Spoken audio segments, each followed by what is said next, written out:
요한계시록 15장 1절에서 4절입니다. 또 하늘에 크고 이상한 다른 이적을 보는데요.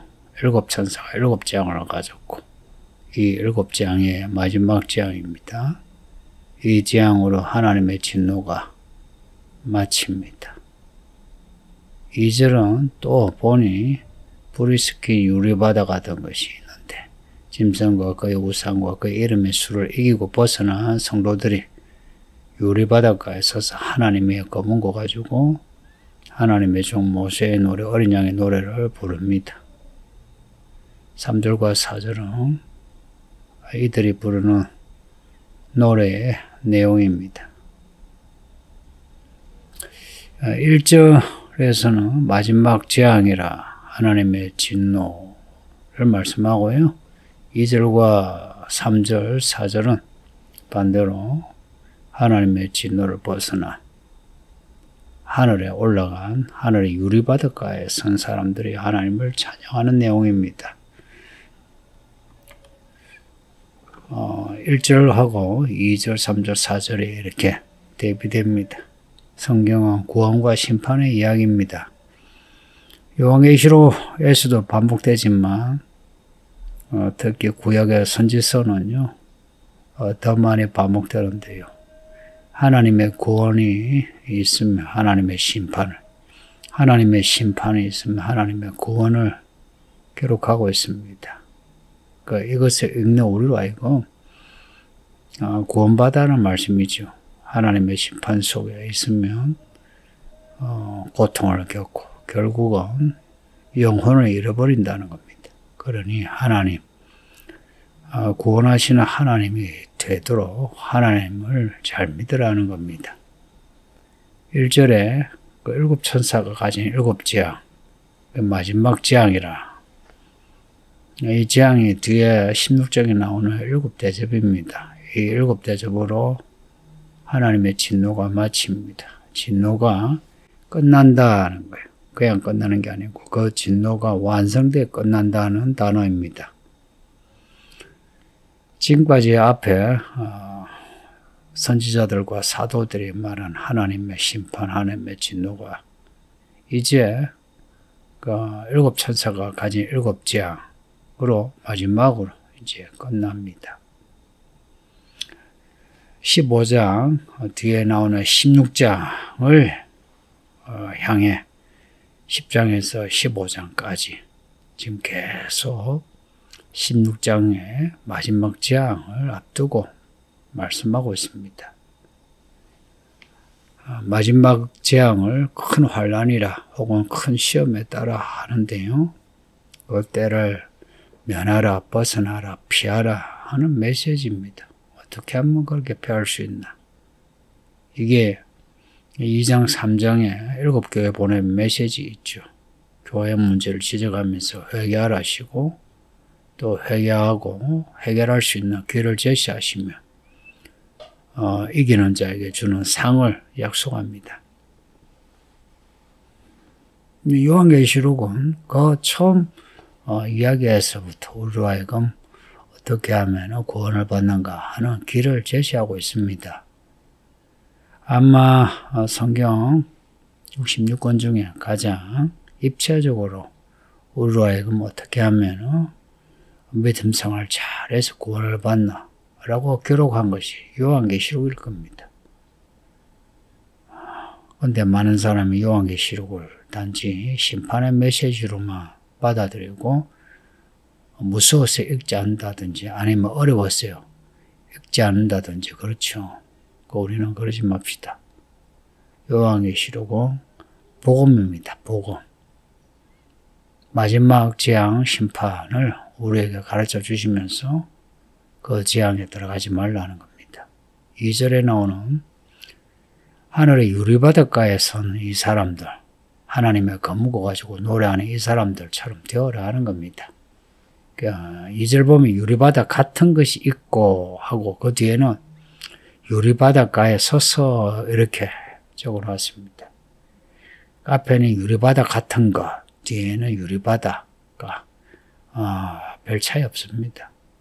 유리바다 하니까 우리가 생각하는 유리바다 생각하죠. 그런 모습인데 실제 하늘에서는 그것을 유리바다라고 부른다고 생각합시다. 하늘에 유리바다 하면은 그 유리바다 하면은 밑이 다 보이는 투명한 바다죠. 하늘에서는 모든 것이 다 보이는 투명한 바다입니다. 하늘에 올라가면 이 땅에 겪는 사람들의 그 고통을 다 본다는 이야기죠. 누가 하늘 그 유리바닷가에서나. 2절 보면 짐승과 그의 우상과 그의 이름의 수를 이기고 벗어난 사람들입니다. 짐승의 우상과 그의 이름의 수. 성도님들, 앞에 13장에 나오는 내용인데 짐승의 우상, 그의 이름의 수 666, 이 세 가지 꼭 기억합시다. 같은 그 짐승과 관련되는 것이지만 차이가 있는 거죠. 짐승의 우상, 짐승의 표.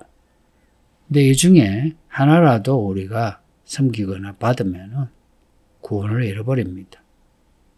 일제 신사참배 때요. 신사참배를 우상숭배라 하지 않았어요. 우상숭배 아니다 해서 아닌 게 되진 않죠. 하나님의 우상숭배라면 우상숭배죠. 짐승과 그의 우상, 그의 이름의 수를 받는 거예요. 우리가 아니다 해도요, 짐승이고, 짐승의 우상이고, 666입니다. 그러니 성도님들, 정신 차리고 분별합시다. 이것을 이기고 벗어난 자들이 유리바닷가에 섰다 하는 이 구절은 휴거가 있다면 언제쯤 될런지 그 시간을 가늠할 수 있습니다. 짐승이 등장하고 짐승의 이름표가 강로되는 시기입니다. 그래서 믿는 자들이요, 이 세상의 박해를 어느 정도 경험하고 믿음이 연단되어 해서 그 믿음이 하나님 보시기에 좋은 사람들, 그래서 하나님의 인침을 받은 사람들이 하늘로 끌어올려지는 겁니다. 그들이 하나님의 검문고를 가지고 노래를 불러요. 노래가 무슨 노래냐 하니 하나님의 종 모세의 노래, 어린 양의 노래입니다. 두 가지예요. 모세의 노래, 어린 양의 노래. 모세의 노래가 출애굽기 15장에 나오거든요. 한번 읽어보세요. 모세의 노래, 이스라엘의 노래 뒤에 미리암의 노래도 있는데 같이 읽어보세요. 하나님은 우리를 구원하시는, 홍해를 건너게 하시고 애굽의 군대를 무너뜨리시는, 이기는 하나님을 노래합니다. 어린 양의 노래도 그래요. 구원하심이 우리 예수 어린 양에게 있는 거예요. 이 14만 4천이 하늘 유리바닷가에서 부르는 찬송은 구원의 노래입니다. 구원의 노래 부르면서 주 하나님 곧 전능하신 이시여 하시는 일이 크고 놀라우시다. 만국의 왕이시여 주의 길이 어렵고 참되십니다.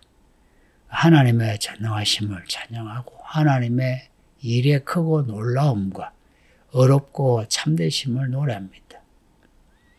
하나님의 구원은 전능하신 이 크고 놀라운 하나님의 능력이시고, 그리고 하나님이 일곱 대접으로 마지막 재앙으로 세상을 심판하는 것은 어렵고 참되십니다.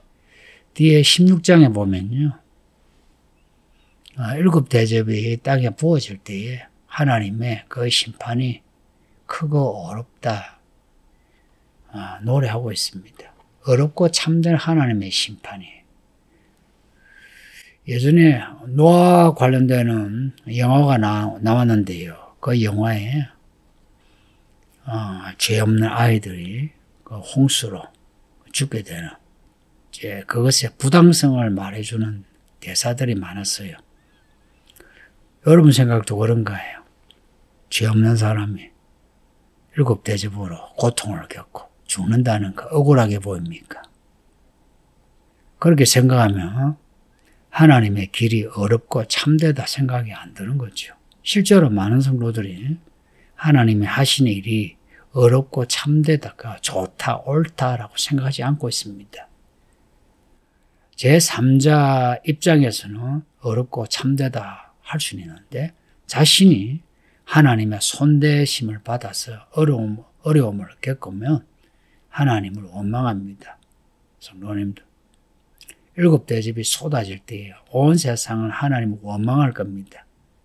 그 모습이 나타나는 게 11장의 두 정인의 때에 두 정인이 예언할 때에 세상에 기근이 나고 어려움이 많았습니다. 그래서 세상 사람이 다 두 정인을 욕했습니다.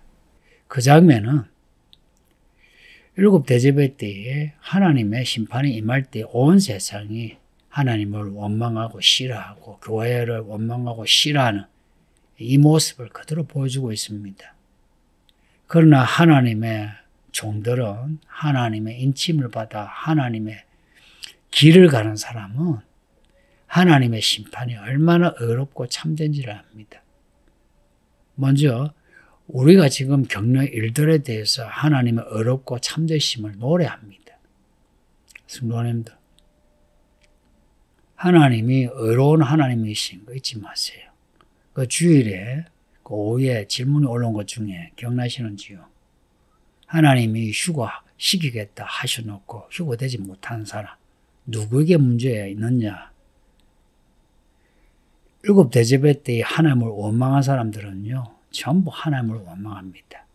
하나님이 우리를 택하시고 이끄시고 부어주실 은혜, 그 은혜를 저버리고 배신하여 땅에 떨어지는 자신의 문제는 그냥 넘어가고, 그럼에도 왜 하나님이 나를 구원하지 않느냐 하나님을 원망하게 됩니다.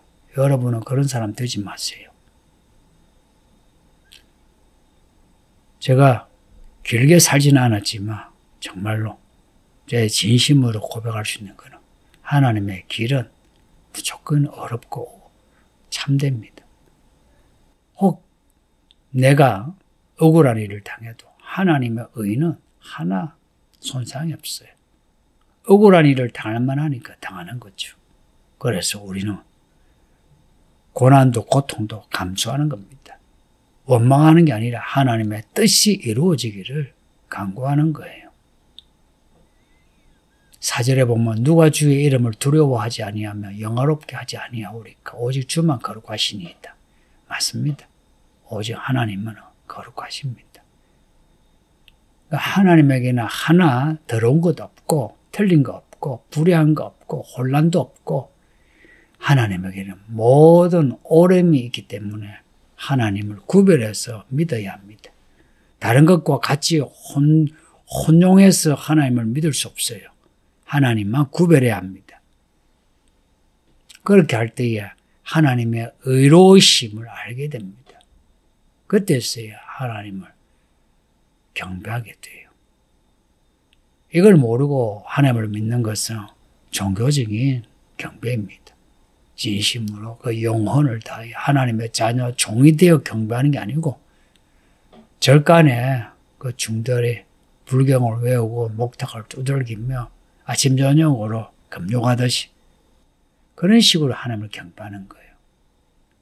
그거는 믿음이 아닙니다. 믿음은 하나님이 어렵고 참되시다는 걸 알고 그 하나님을 두려워하고 그 하나님의 이름을 높이는 겁니다. 앞에 14장에서 천사가 그랬죠. 영원한 복음을 말하면서 하나님을 두려워하고 하나님께 영광을 돌리라. 4절에 보면 주의 이름을 두려워하지 아니하면 영화롭게 하지 아니하오리까. 영원한 복음을 받아들인 사람은 하나님의 이름을 두려워하고 하나님을 영화롭게 합니다. 그런 성도 됩시다. 아버지 하나님 감사합니다. 우리 모든 성도들이 다 하늘의 유리바닷가에 서서 하나님의 검문고 가지고 구원하시는 하나님을 찬양하게 하소서. 예수님 이름으로 기도합니다. 아멘.